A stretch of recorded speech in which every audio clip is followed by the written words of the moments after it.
In this video, we will discuss about difference between cache memory and virtual memory. Cache memory is a memory unit. Virtual memory is a technique. Cache memory is a high-speed memory as compared to virtual memory.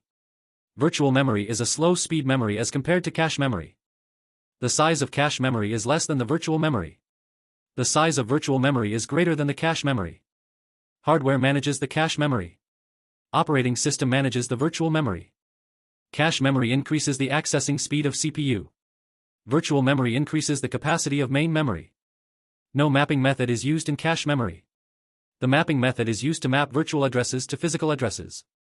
Generally, it stores frequently used data in the cache memory to reduce the access time of files.